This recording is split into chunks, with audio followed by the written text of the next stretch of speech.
Hi, everyone. Thanks so much for joining us today. Just a few quick housekeeping things as we get started. Everyone is muted. We do encourage you to ask questions at the end. Feel free to chat those to us in the questions box. We would love to hear from you and we would love to answer your questions. And then know that this is recorded and we will follow up with you with a recording so that you can share that with your friends and colleagues and family. And now we're going to go ahead and get started with the presentation. We hope you enjoy, and we'll see you for questions at the end. Hi, everyone, and thanks for joining us today. My name is Kevin Wallace. I am the president of campaigncouncil.org. We recently sponsored a study on how COVID-19 in particular, but also civil unrest and the economy are impacting donors.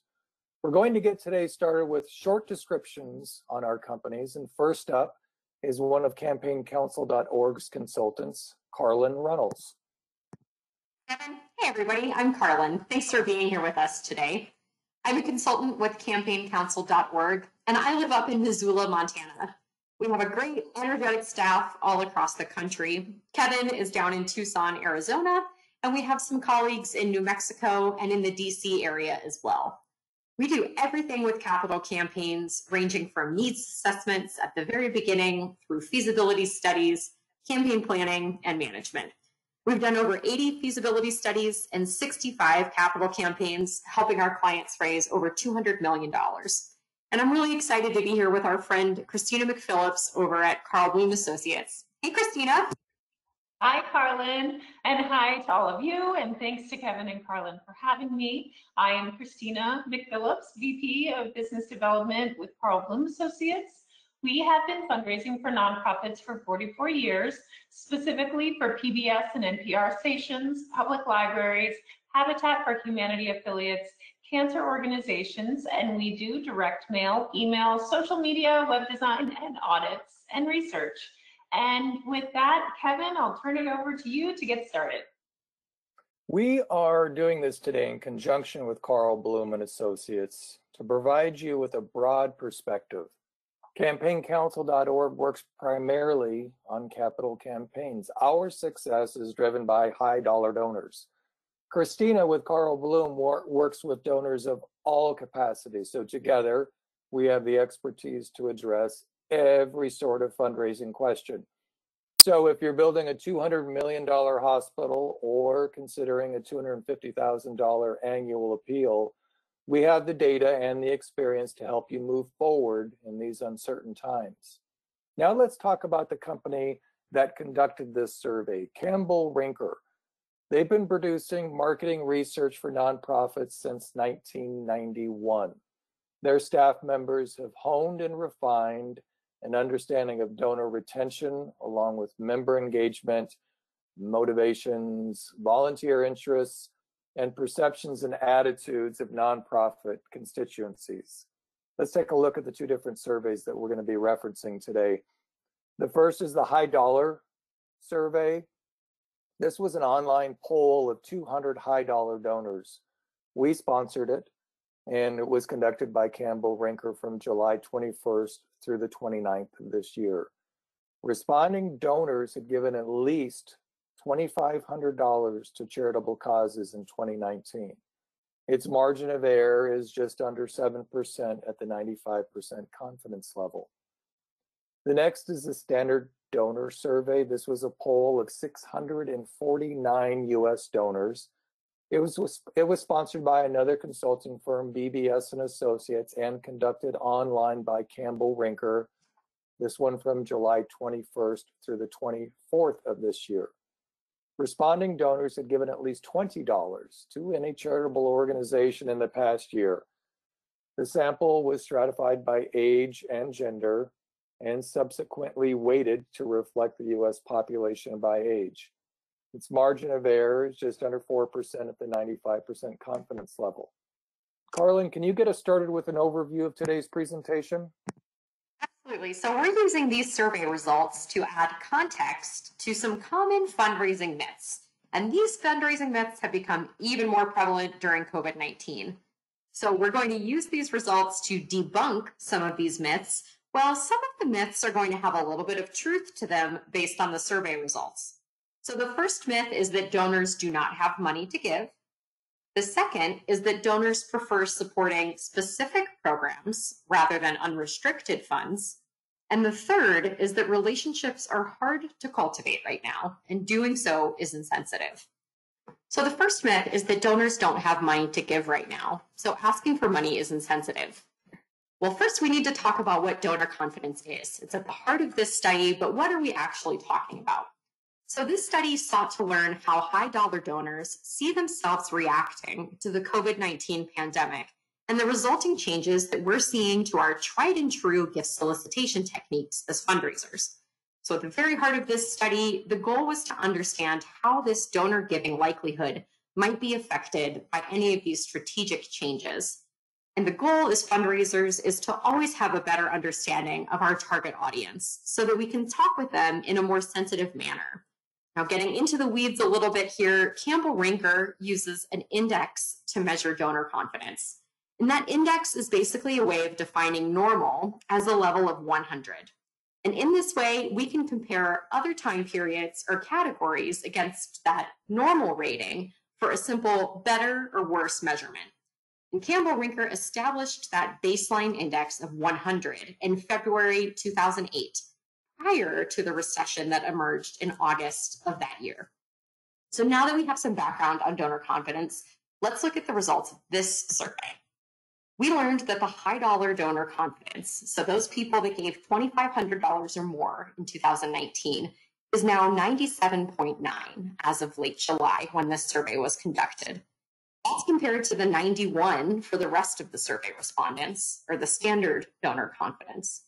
Now, for the sake of comparison, Campbell Rinker did a study similar to this in April of 2020, so earlier this year, and found that the high-dollar donor confidence was at 100, right at that baseline that was established in 2008.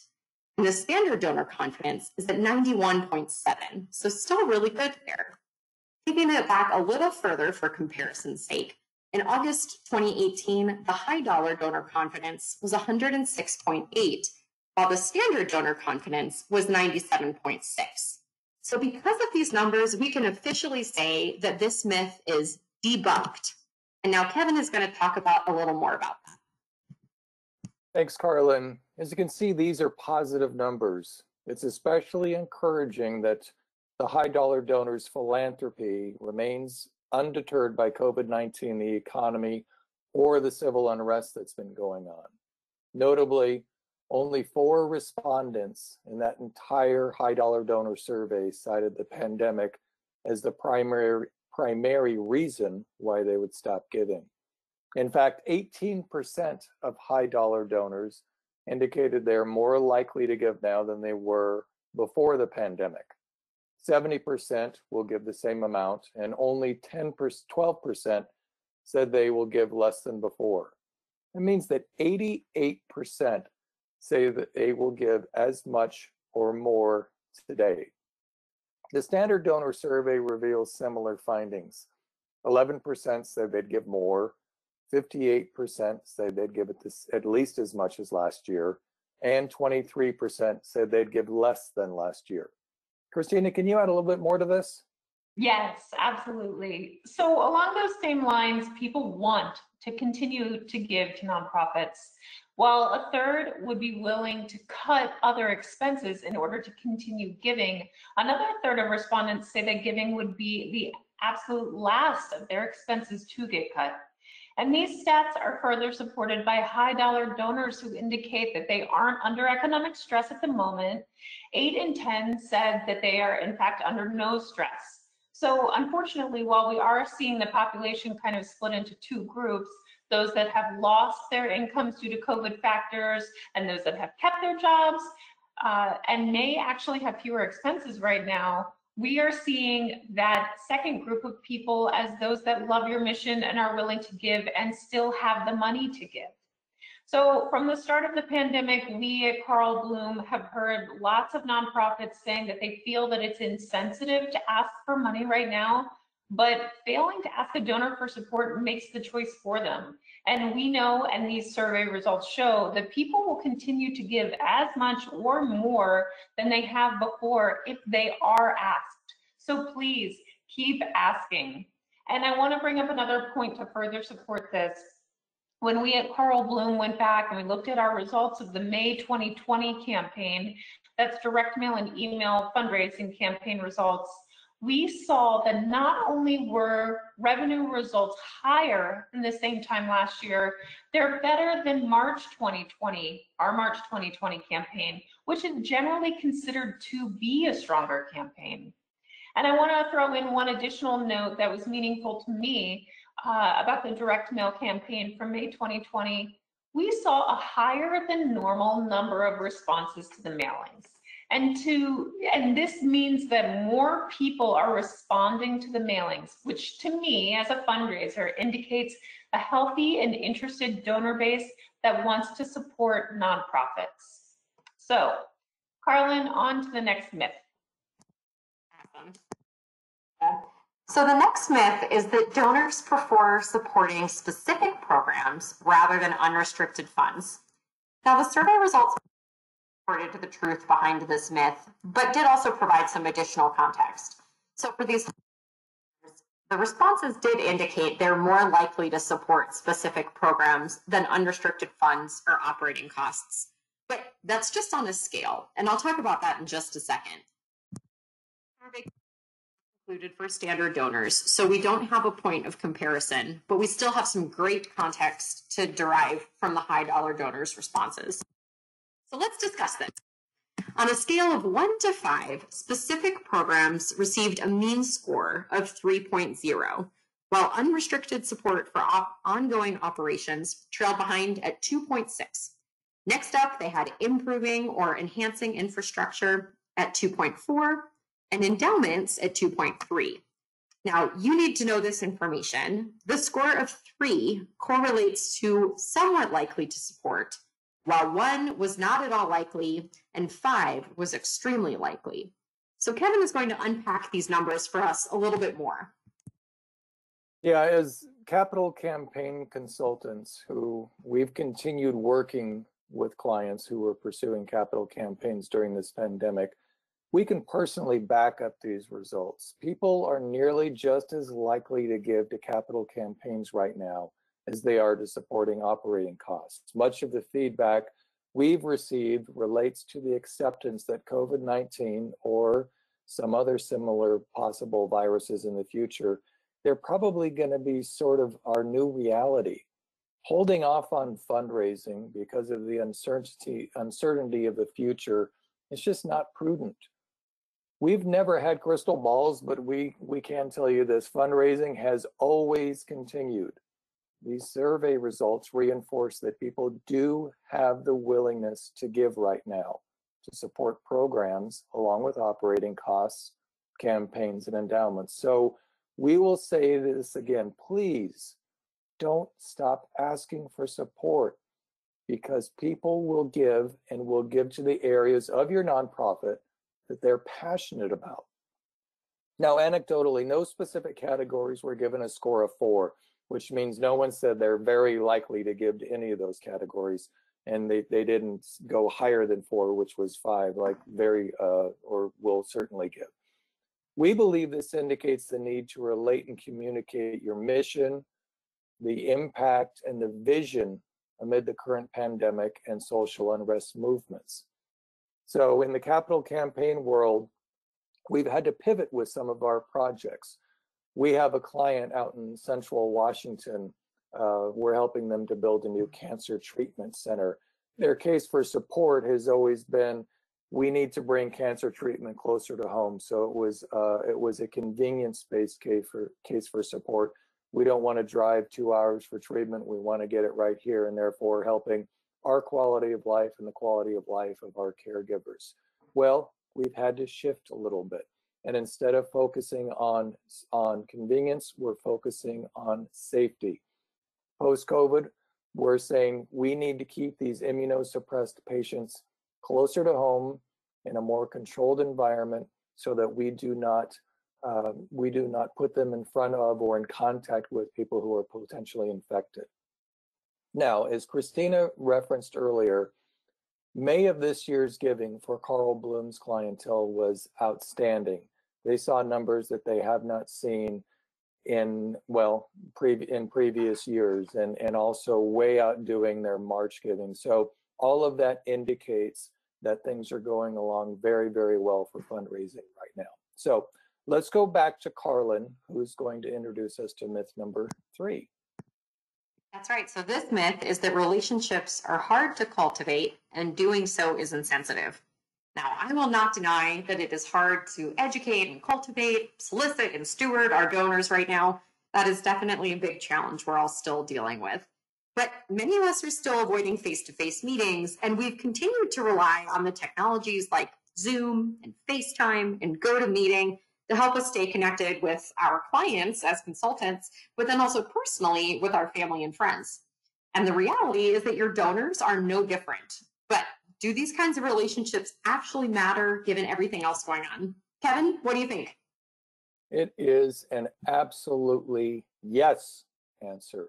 So according to this survey, millennials identified personal connections and relationships with nonprofits as one of the most important factors with regard to their decision to give. Generation X donors indicated that the tangible impact of a project is the most important factor for their giving. So overall, the majority of respondents were split between which is most important, prior involvement with an organization or the organization's mission. Either way, both of these factors come from relationships. We implore you, continue building those relationships through safe outreach. So that's emails, thank you videos, virtual calls. So we have debunked this myth. Yes, relationships are hard to cultivate, in doing so, it's not insensitive. You've got to get out there and engage. Now, Christina is going to talk about how donors like to be contacted. Yeah, thanks, Kevin. So based on the last myth about cultivating relationships, we went ahead and we asked people how they'd like to be contacted in these unique days. And it's clear that people still want to hear from you. 35% of our survey respondents said that they'd like a phone call, and 18% prefer video calls, and an interesting 13% are actually eager to meet with you in a safe and masked, socially distant way. So do not hesitate to reach out to people for these kinds of interactions. Of course, mail and email communication are absolutely still the most preferred, and within the other category, 41% said that they prefer mail and 59% prefer email. So I would say as a fundraiser, continue to layer on the personal touches like those phone calls and video calls on top of your direct mail and email campaigns. The most important thing is that you're still communicating with your donors and you're still making asks and still doing meaningful cultivation and stewardship. And kind of as a side note, this all reinforces that the need for you as the organization to not only try a variety of methods to connect with your prospects and donors, but to also know what your donors' preferences are. I highlighted the different methods that have been very successful for us at Carl Bloom. Drilling into those, digging deeper, along with other tools like layering over a wealth screening for your higher end donors, can make building these relationships right now more effective. So with that, let's move on. Carlin's going to tell us more about donor motivation. Right. So impetus for people to make a gift to your organization always varies, but we found some specific numbers to tie with that through this survey. So the respondents in the high dollar donor survey said that 41% of them said previous involvement with the organization was the main reason why they chose to support you. Then the mission of the organization was 37% of respondents.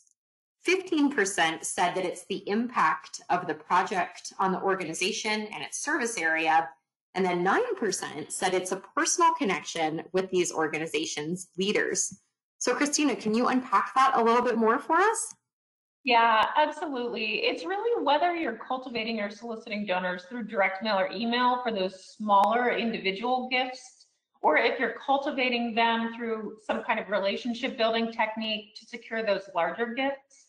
We all already know that retaining a current donor is much easier and much more cost effective than trying to reacquire a lapsed donor. So if you think to yourself and you take action today and you reflect on the reasons why a donor is giving to you, that information can help keep more donors on your file. You should continue to keep them involved, maintain a prevalence of your mission, share the impact you're having in your community, and when you can, keep that connection between your leaders and the donors really strong. A couple of additional key takeaways we'd like you all to focus on is most high dollar donors see organizations that focus on local needs as most important to them. So this scored a 4.1 out of 5, meaning that local needs are very important. As an organization's focus grows wider, the perception of importance declines. So with regional mean of 3.7, the national mean of 3.5, and an international mean of 3.0, which is just somewhat important. The standard survey had similar responses, but by breaking these high dollar donors numbers down just a little bit more, we find that baby boomers, these high dollar donor baby boomers, they saw local needs as significantly more important than their counterparts. Another pertinent point was the Gen X high dollar donors saw national needs as significantly more important than their counterparts. So when you're looking at the importance of your organization and how your donors are seeing you, just generally keep in mind local to regional to national to international, and then it gets stratified a little bit beyond that within the age group of your donors. So let's go back over to Carlin, who is going to help wrap this up for us. Right. So today we talked through 3 fundraising myths that have become especially more prevalent during COVID-19. We debunked that first myth that donors do not have money to give. We discussed a little more deeply that donors prefer supporting specific programs rather than unrestricted funds. We weren't able to fully debunk that, but we had some great supporting information that helped make the case for both specific programs and unrestricted funds. And then lastly, we debunked that myth that relationships are hard to cultivate and doing so is insensitive. So thank you for your time today, and we really appreciate you tuning in. So hi everyone, thanks so much for joining us. We want to go ahead and answer some of your questions. Let's get started. Carlin and Kevin are on the line and they want to talk about a few things. So I'm going to stop our video. Okay, Carlin, I'm reading through some of the questions we have. We have a number of them. So Carlin and Kevin, what do we do if our nonprofit does not have personal data on our donors? What do you guys think? Yeah, and thanks for that, Christina. I want to first encourage you, if there are so many great tools out there available to almost every size nonprofit that'll help you dig a little bit deeper into your donor database. So if you've got somebody's name and you've got a good mailing address with them, you can either purchase a subscription to a wealth screening software organization and or hire professional wealth screeners out to give you an enormous amount of data on these individuals, from their political preferences to whether or not they own planes, to how many properties they own, to how much nonprofit donations they're making. So please, if you have any financial resources to dig into this stuff, do so. And then if you really don't, and or you're just strapped for time and you've got to work on your messaging a little bit, then what we recommend is that you actually create a message that speaks to any number of different donor populations. So let's say you're writing a newsletter based on the fundraising that you're doing, and you want to both include baby boomers. So you say, hey, our nonprofit is addressing local needs, but you also want to entice those Generation X donors, then you can also weave in there, and by the way, we're collaborating with other nonprofits across the nation and throughout the region. So that way you're actually creating a message that is enticing essentially both of these donor groups to give to you. Okay. Thanks, Kevin. We have another question, and that's, how do we share this info with our boards without seeming too self-serving? They don't think that we should be asking for money, but we, the staff, want to fundraise again. What do you guys think? Yeah, Carlin, can you address that one for us? Sure. Yeah, the reality is this isn't anecdotal information. That all of this data came from the survey and it's statistically valid. Plus, there is certainly the anecdotal component where us at campaignCouncil.org and Christina over at Carl Bloom and Associates, it's what we are seeing actually happen in fundraising right now. So feel free to use this because this is not self-serving. I think this is a really effective way that you can really try to change the perspective of your board or maybe even other staff members or your organization's president and move them into getting back into the fundraising path at this interesting juncture of COVID-19. And you know, the interesting thing that I've encountered with boards is more often than not, they're always reluctant, especially if they don't really have experience with fundraising. So educating them on the necessity of moving forward and how it's fulfilling your mission and how it's really hard to fulfill your mission if you don't have any funds to do so. These are all pieces that you can weave together. But yeah, it's not self-serving. Use this data to your advantage because it's really obviously statistically valid and can certainly help make your case even more strongly. Okay, great. And then we have one final question. So what are the 2 to 3 most important points we can use to show the need to engage with fundraising? Yeah, and we've thrown around so many different numbers during this short webinar, and really from our point of view, if you're trying to convince whether it be your staff or your board or just giving yourself that extra boost of goodness, I've just got to move forward. I would focus on 3, and that is your donor attitudes. So remember these that high dollar 97.9 and standard 91 attitude of, you know, how do you feel about fundraising right now? That number has been measured since 2008. Yes, it's been higher, but it's also right now pretty darn stable, especially given the fact that we're in a pandemic. So that will help you in saying, especially with high dollar donors, these folks still want to be giving. They still feel good about philanthropy out there. And then when I look at the numbers and say how many people are going to be remaining static, and meaning they're giving the same amount as they did in 2019 and or they're going to give more, I really like those numbers of 88% of your high dollar donors are going to give as much or more, and 69% of your standard donors are going to give as much or more in 2019. And lastly, you just can't stop interacting. All age groups that we spoke to are going to be basing their decision to give money to you on their knowledge of and involvement with you. So if you are being silent because you think it's insensitive to be out there and engaging, whether it be on direct solicitations or just education and cultivation, you're missing the boat.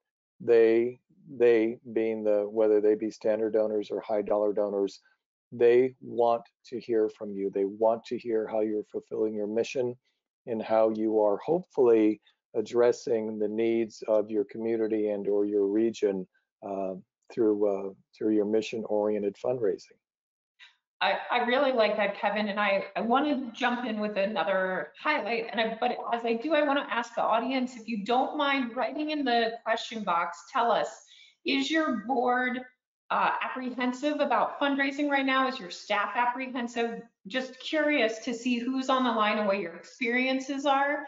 And then I wanted to say, to piggyback on what Kevin said, you know, simple old-fashioned touch points like a handwritten card with a first-class stamp are going to go quite a long way.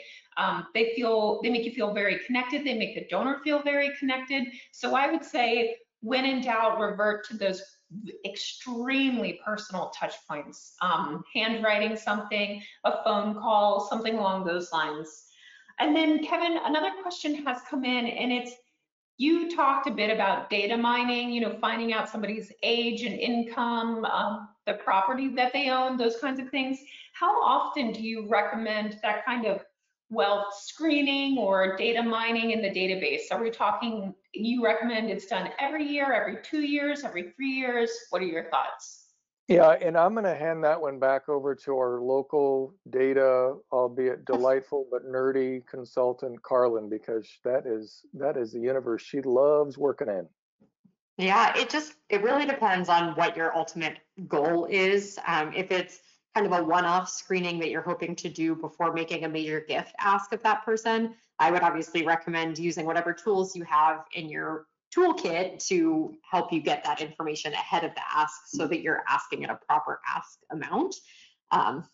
Just said ask a bunch there, but that's the goal, right? And then if you're looking at screening your entire database, that's also just kind of a nonprofit by nonprofit scenario. If you do it annually, that's probably sufficient because that will give you the kind of targeting and segmenting that you might want to use for those tiered major gift asks that get that more of a white glove treatment all year long as your donors, versus being able to maybe strategically segment out a couple different donor tiers for any of your solicitations.